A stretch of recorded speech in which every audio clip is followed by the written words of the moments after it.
Time is of the essence. We must assist our allies. You know that every time, there's always a hypocrisy and double standard in video games and every entertainment. How come Resident Evil 5 is getting hate, nobody complain about it, no gamers complain about it? Okay, you know what? Maybe just rephrase that. In Resident Evil 5, the critics complain, but gamers love it. But on Assassin's Creed Shadows, when gamers complain, but critics love it. So ask yourself that. Why is that? There's always a double standard.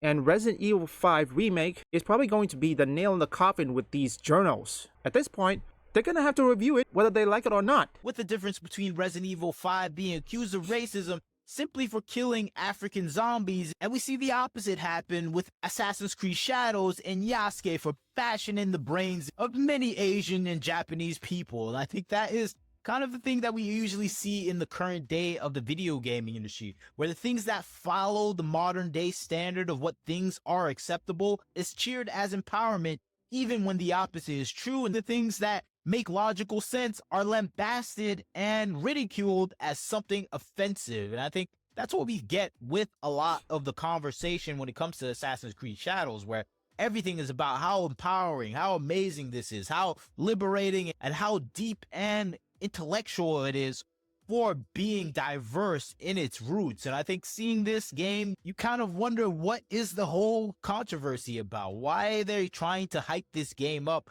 more than it is? And I think it goes down to what it represents to the developers and actually the activists and journalists that are supporting this game. It represents every ideal that they want to see set in the modern day world, where everything is focused on your gender, racial, and orientation. We see those three elements at the forefront of Assassin's Creed Shadows. Yeah, that's exactly what's happening. Whether you like it or not, it happened. But when Resident Evil 5 came out, these journalists are losing their mind. They give praise to Assassin's Creed Shadows, but when Resident Evil 5, they shit on it. And it's the reason why, Eastern video games, they are killing it, folks. They are killing it, and they're not gonna stop. And these journalists are going to have to review it. Before we continue, I'm gonna have to show you the Metacritics of AI Limits, because AI Limit by IGN was given a 5.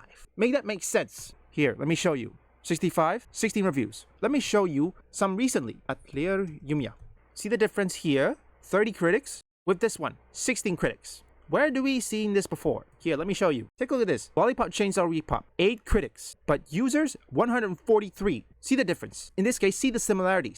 This one and this one. That's the opposite of what we're seeing at the forefront of Resident Evil 5, because Resident Evil 5 is just a traditional action film with strong male protagonists and strong female protagonists that is highly feminine. And I think that is the issue that we're seeing now kind of showing between these two games, where this game was made in a time of traditional storytelling, where the gaming elements that seem mundane back then are actually massively appealing and excellently made. I remember when Resident Evil 5 came out, I thought it was just a typical action game, nothing crazy to phone home about. Wasn't anything I was thinking about really as one of the biggest and greatest experiences for a Resident Evil game. But as time goes by, you realize, oh, that game was actually amazing. Well, that is true. When Resident Evil 5 came out, it was a time of great stories. Everybody loved it. But that is not until 2014. I mean, there were outlet people are accusing this of racism, which didn't get any much traction until 2014. And many developers who make Resident Evil 5 say that they just want to make a game. They don't want to offend anybody.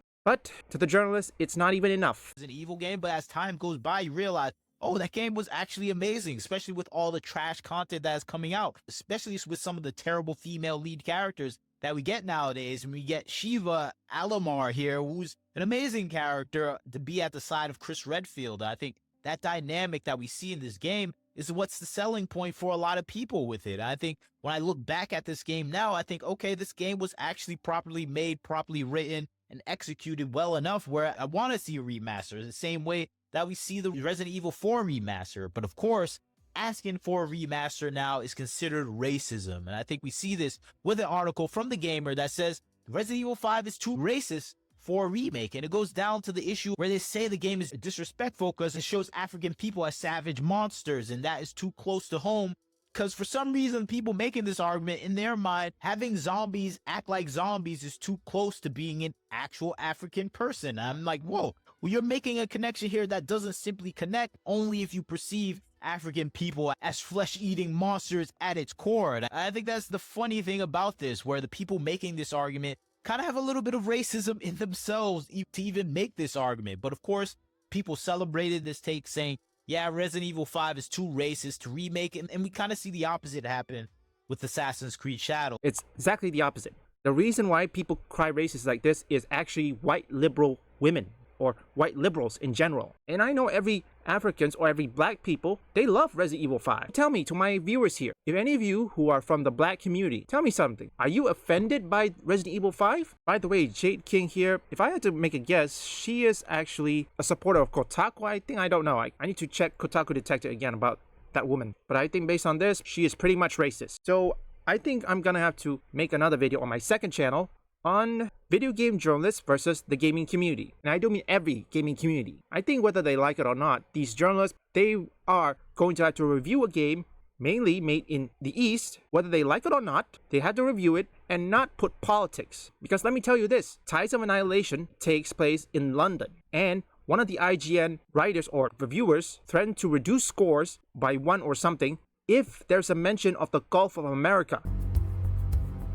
So the enemy has proposed that you defect. In that case, perhaps we should use their desire to recruit you against them by planting you within their army.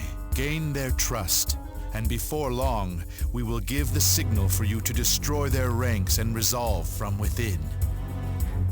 Leave a like and subscribe if you want woke or anti-woke detected, or you just want to see me play games, or perhaps you are interested in trending topics. Visit my second, third, and fourth channel up here, or link in the description.